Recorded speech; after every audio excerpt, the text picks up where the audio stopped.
ሰላም እንዴት ናችሁ? ሰላም ናችሁ? እኔ ልዑል እግዚአብሔር የተመሰገነ ይሁን በጣም ደህና ነኝ። በቅድሚያ ወደዚህ ቻናል እንኳን ደህና መጣችሁ እያልኩኝ ለዚህ ቻናል አዲስ ከሆናችሁ ሰብስክራይብ የምትለዋ ምልክት ተጭናችሁ ዘወትር የምለቃቸው ቪዲዮዎች ይደርሷችሁ ዘንድ የደወል ምልክቷን ትጫኑና የዘወትር ተከታታዮች ትሆኑ ዘንድ በአክብሮት ጋብዛለሁኝ። አብራችሁ ይላላችሁ ለምታበረታቱኝ፣ ሼር ላይክ ለምታደርጉልኝ ከልብ የሆነ ምስጋናዬን አቀርባለሁኝ። ለዛሬ ደግሞ ይዤ የመጣሁት ይሄው እዚህ ጋር የምታዩትን ይሄን የመሰለ ቆንጆ ፈጢራ በቤቴ ውስጥ ሰርቻለሁኝ ማለት ነው። እና ይሄን የምታዩትን ፈጢራ እንዴትና ከምን እንደሰራሁት አብረን እናያለን። አሁን በቀጥታ ወደ አሰራራችን እንግባ። አሁን ፈጢራውን ለመስራት በመጀመሪያ 2 ኩባያ ዱቄት ተጠቅሜያለሁኝ። ዱቄቴን እንደዚህ ያደረኩኝ አጣራዋለሁኝ ማለት ነው።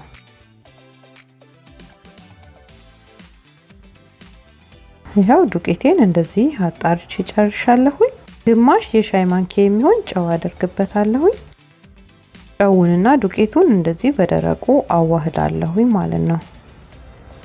አሁን ከዚህ በመቀጠል በቀጥታ አቦካዋለሁኝ። 1 ኩባያ ውሃ ተጠቅሜ በሚክሰሬ እንደዚህ አድርጌ አቦካዋለሁኝ እና ቆንጆ አድርገን ልስልስ አድርገን ነው ማብኳት ያለብን።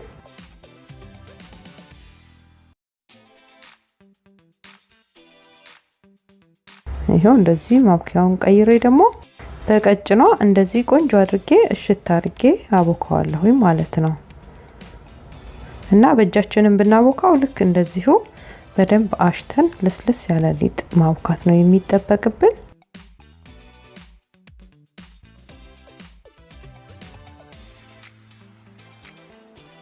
ይሄው እንደዚህ አብኩቼ ጨርሻለሁ። ይበቃዋል ሊጤ። አሁን ይሄው ሊጡን እንደዚህ አድርግና ቆራርጠዋለሁኝ ማለት ነው። በመንፈልገው ሳይዝ እያደረግን መቆራረጥ እንችላለን።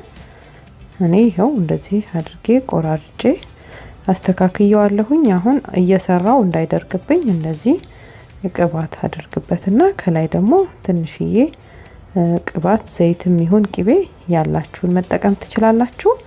እኔ ትንሽዬ ቅቤ አደርግበታለሁኝ።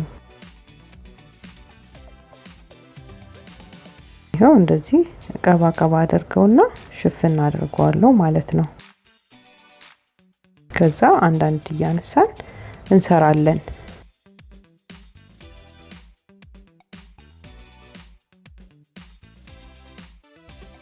አሁን እዚህ ላይ ነው የሚሰራው። ያው እንደዚህ እንትን መጠን ምናምንም ስላለው ቆንጆ ነው። ስለዚህ እንደዚህ በእጄ እንደዚህ ሰፋ እያደረኩኝ ዘረጋዋለሁኝ። ከፈለጋችሁ ደግሞ በኖርማል በመዳመጫ መዘርጋት ትችላላችሁ እናንተ። እኔ ግን ያው በእጄ ነው እየሰራውኝ ያለሁት ማለት ነው። እና በመትፈልጉት ቅጥነት ላይም ማድረግ ትችላላችሁ። ቅጥነቱን ብዙ እንትን አይልም፣ እንደፈለግን ማድረግ እንችላለን።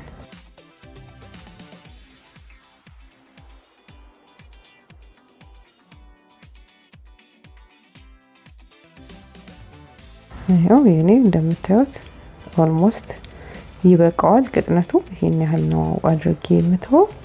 ጀስት ጠርዙን ለማስተካከል ያህል ብቻ ነው።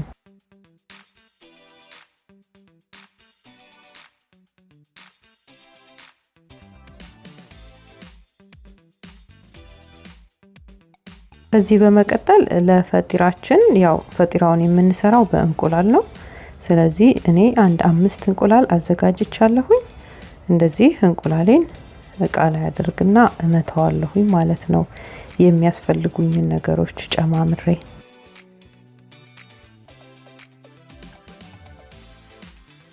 ይሄው እንደምታዩት ጨው የሚበቃውን ያህል ማድረግ ትችላላችሁ። ጨውን አለካሁትም፣ ግን ያው ከግማሽ ማንኪያ የሚያንስ ጨው ነው ያደረኩበት። ጨው ይበዛል እንደዚህ። አሁን ብዙ ካደረግን ስለሚበዛበት ትንሽዬ ነው ማድረግ ያለብን። ከዛ እንደዚህ ምትት እናረጋዋለን። አሁን እዚህ ጋር ከታትፌ ያስቀመጥኳቸው ሽንኩርት፣ ቃሪያና ቲማቲም አሉኝ። እነሱን እጨምርና አንድ ላይ አዋህዳቸዋለሁኝ ማለት ነው። እና ሌሎችንም ቅመሞች መጠቀም ይቻላል። እኔ ግን የሰራሁት ከነዚህ ብቻ ነው። ይሄው እንደዚህ ቆንጆ አድርጌ አዋህጄዋለሁኝ። አሁን በቀጥታ ወደ ስራችን እንገባለን ማለት ነው። ሁሉንም ነገር አዘጋጅተናል። ይሄው ቂጣው እንደምታዩት እንደዚህ ነው ያዘጋጀሁት። ስለዚህ እንደዚህ መጥበሻዬ ላይ አድርግና ትንሽዬ በሰል ካለ በኋላ እንቁላሉን ከላይ አደርግበታለሁኝ ማለት ነው። አሁን እንደዚህ እንቁላሌን ቆንጆ አድርጌ አዳርሼ አደርጋለሁኝ። እንዛ በደንብ አድርገን እናዳርሰዋለን። ይበቃንን ያህል ካደረግን በኋላ ማለት ነው። መጠኑን ማብዛትም መቀነስም እንችላለን፣ እንደ ፍላጎታችን ነው።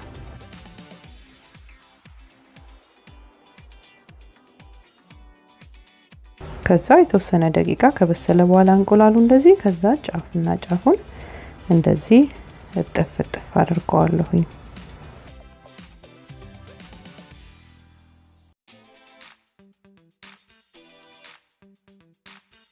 እንደዚህ አስተካክለን እናጥፈዋለን ማለት ነው። አሁን ልክ ሲደርስ እንገለብጠዋለን። አሁን አንደኛው ፓርት ደርሷል። ስለዚህ እንደዚህ እያደረግን እየገለበጥን ሁለቱንም ሳይድ ማብሰል እንችላለን ማለት ነው።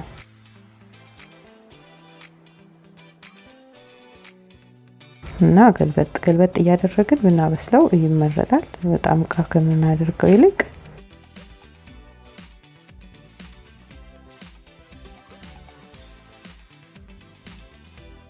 ያው እንደምታዩት አሁን ቆንጆ ሆኖ እንደዚህ እየደረሰልኝ ስለሆነ አሁን ይበቃዋል ይሄኛው። አሁን ደግሞ ሌላ እንሰራለን ማለት ነው። ሌላ እንደዚህ ያዘጋጀሁት ሊጥ አለኝ። እሱንም ልክ እንደቀድሙ አሁን እንደዚህ የተወሰነ ደቂቃ እንደዚህ መጥበሻ ላይ አቆይቼ ከላይ እንቁላል አደርግበታለሁኝ። ልክ እንዳሁኑ እያደረኩ ጨርሼ እሰራለሁኝ ማለት ነው። አሁን እዚህ ጋር እንደምታዩት ይሄ ደርሶ ለመብላት የተዘጋጀ ነው። እንደዚህ አድርጌ ሰርቼ ጨርሻለሁኝ። እንደምትወዱት ተስፋ አደርጋለሁኝ። ቪዲዮን ከወደዳችሁት ላይክ እንዲሁም ደግሞ ለሌሎች ሰዎች እንዲደርስ ሼር በማድረግ ብታደርሱልኝ በጣም ደስ ይለኛል። ሀሳብ አስተያየት እንዲሁም ደግሞ ጥያቄ ካላችሁ እንደ ሁሉ ጊዜው በኮሜንት መስጫ ሳጥኑ ስራ አስቀምጡልኝ። ጥያቄዎቻችሁንም መልሳለሁኝ። ሀሳብ አስተያየቶቻችሁንም ደስ እያለኝ እቀበላለሁ ማለት ነው። አብራችሁኝ ስለነበራችሁ ስለተከታተላችሁኝ ከልብ አመሰግናለሁ። በሌላ ቪዲዮ እስክንገናኝ ቸርን ሰንብት። ባይ ባይ ወዶቼ።